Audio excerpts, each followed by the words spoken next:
Di home YouTube gua tiba-tiba muncul video lama MrBeast. Padahal gua sendiri udah lama gak pernah nonton lagi video-video MrBeast.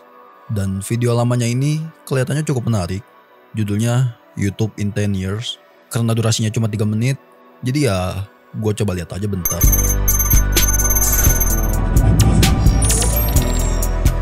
Video ini dipublish tanggal 30 Juni 2015, jadi udah tepat 10 tahun yang lalu video ini dipublish. Dan sesuai judulnya, MrBeast di sini bikin prediksi apa yang akan terjadi di YouTube dalam 10 tahun mendatang. Jadi kita coba cek aja, apakah prediksi dari 10 tahun yang lalunya ini beneran terjadi. Videonya dibuka dengan intro lagu era 2013, 2015-an segituan. What will YouTube look like in 10 years? 10 years from now if these YouTubers grow at the same rate. Dan langsung to the point, dia mulai sebut prediksinya apa yang akan terjadi di YouTube dalam 10 tahun ke depan. Dia di sini menghitung berdasarkan growth rate atau statistik pertumbuhan yang sama pada saat itu. PewDiePie will have 117 million subscribers. Kalau berdasarkan perhitungan dan prediksinya dalam 10 tahun ke depan, PewDiePie akan punya 117 juta subscribers. Yang mana prediksinya ini udah cukup mendekati. Tapi kenyataannya PewDiePie paling tinggi hanya mencapai 111 juta subscribers dan sempat stuck cukup lama di angka tersebut. Kemudian turun ke 110 juta sampai saat ini. Jadi cuma selisih lebih 6 juta dari prediksinya. Tapi situasi sekarang pun perang jumlah subscribers di YouTube udah selesai. Finalnya menurut gue udah beres setelah PewDiePie versus T-Series. Kemudian PewDiePie akhirnya mencapai 100 juta subscribers di tahun 2019. Yang mana di tahun itu juga jadi tahun YouTube Rewind terakhir. Kemudian di tahun 2020 situasi semuanya berubah drastis termasuk dunia YouTube. Dan 10 tahun kemudian PewDiePie udah menamatkan YouTube, memenangkan kehidupannya yang damai di Jepang dengan keluarganya. Smosh will have 47 million. Kemudian dia juga memprediksi Smosh akan punya 47 juta subscribers, yang mana saat ini mereka baru mencapai 26,9 atau 27 juta subscribers. Karena ada banyak hal yang terjadi pada channel ini, di mana channel Smosh ini sempat mengalami banyak perubahan. Channelnya sempat dibeli oleh sebuah company yang membantu mereka sehingga bisa membuat banyak project. Sampai mereka sadar, mereka udah gak bikin konten sketch lagi karena gak punya waktu untuk itu. Yang mana padahal konten sketch ini adalah konten OG atau pondasi awal channel mereka yang membuat mereka terkenal. Sampai kemudian visi dari company yang memegang Smosh ini mulai berbeda dari visi Anthony pada Smosh. Sehingga ia keluar dari Smosh, meninggalkan Ian sendiri dan membuat channel baru sendiri. Sampai singkat cerita, parent company-nya ini bangkrut. Lalu Smosh diambil alih oleh company lain dan Anthony kembali bersama Ian berencana untuk membeli Smosh. Sehingga akhirnya mereka berhasil comeback. And Vanoss Gaming will have 60 million subscribers in 10 years. Lalu Vanoss Gaming diprediksi akan punya 60 juta subscribers, yang kenyataannya saat ini channelnya hanya mencapai 26 juta subscribers. Karena selama ini ada banyak project lain yang ia kerjakan selain aktif di channelnya ini. Sehingga dia sempat jarang upload dan kurang aktif di channelnya. Kemudian dunia YouTube gaming secara umum juga udah berubah, bergeser ke arah streaming, roleplay atau game kompetitif. Ditambah semakin banyak juga kreator gaming baru lainnya.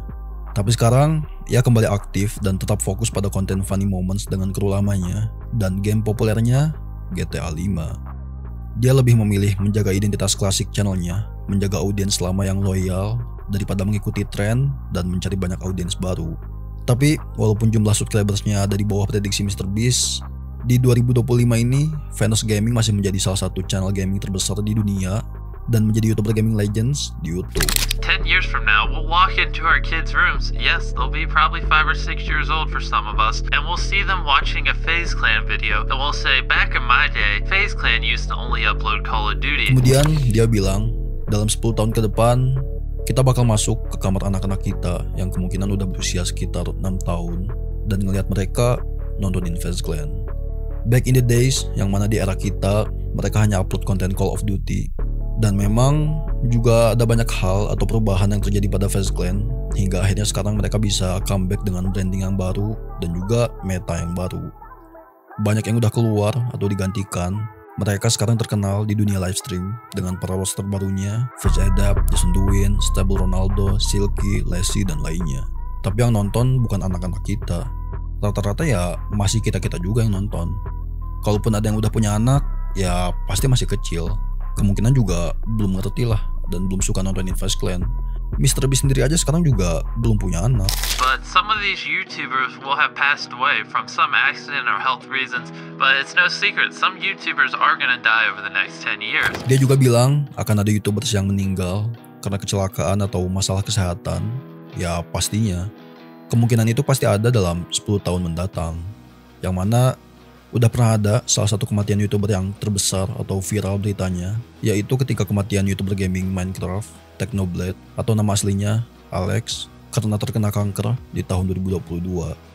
Dia sempat membuat video atau pesan terakhirnya yang juga disampaikan oleh ayahnya. Video ini udah mencapai 120 juta views saat ini, dan ini menjadi salah satu kematian YouTuber yang paling besar dan dikenang. Some of these YouTubers are gonna end up passing their channels on to their kids. Dan kalau untuk YouTuber yang memberikan atau melanjutkan channelnya ke anak-anak mereka, untuk saat ini kayaknya belum ada. Yang ada malah channel anak yang dikelola sama orang tuanya. 10 years from now, hopefully, YouTube will develop an anti-ad blocker system. YouTube money. Kemudian dia berharap YouTube bakal ngedevelop anti-ad blocker system demi AdSense, yang mana udah beberapa tahun terakhir ini sampai saat ini YouTube gencar menghadapi ad blocker. 10 years from now, I feel like YouTube's gonna have beaten out TV. What I mean by that is I feel like a lot of TV shows are gonna switch to YouTube. Lalu prediksi TV kalah oleh YouTube atau YouTube lebih dari TV. Itu memang beneran udah terjadi karena YouTube lebih convenient, lebih banyak viewsnya, dan lebih praktis. Iklan di YouTube bisa kita langsung klik untuk cek detailnya atau produknya. Sementara iklan di TV, kita harus cari sendiri produknya atau telepon nomor yang ada di iklannya. I feel like in 10 years, YouTube will have a lot of the common TV shows or common networks we watch on TV. Dan benar, acara atau program di TV pun udah pindah ke YouTube. Bahkan juga udah banyak YouTuber yang malah bikin acara kayak di TV. Hey, you know that crappy social networking site Google Plus? Well, 10 years from now, that's gonna have insanely ridiculous statistics, so many users, probably billions of users, because you have to have a Google Plus account to have a YouTube account, and no one uses Google Plus, yet there's probably over 700 million Google Plus accounts last time I checked. So they're gonna think they're a successful network, but they're not. It's only popular because they buy YouTube and force you to make one to have a YouTube account. Dan lagi-lagi, prediksinya ini benar. Dia bilang Google Plus akan punya user yang sangat banyak, karena pada saat itu kita harus punya akun Google Plus untuk punya akun YouTube. Tetapi nggak ada yang memakai Google Plus, walaupun data usernya udah sampai 700 juta, karena orang-orang rata-rata terpaksa aja punya akun Google Plus untuk bikin akun YouTube.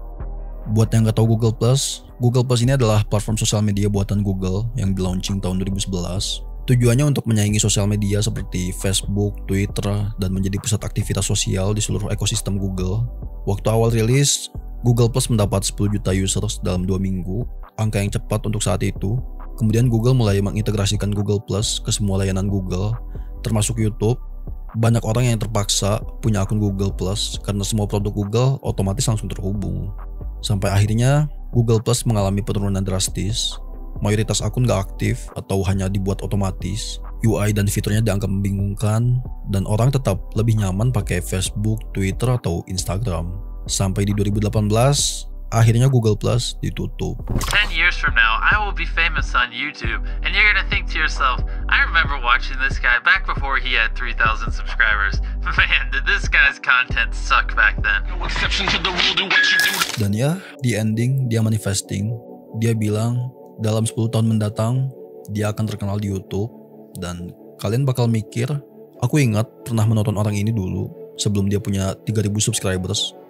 Man, konten orang ini dulu sangat buruk. 10 tahun dari video ini dipublish, ia sekarang udah menjadi YouTuber nomor 1 di dunia, memiliki 400 juta subscribers, dan membuat kualitas produksi video yang sangat tinggi.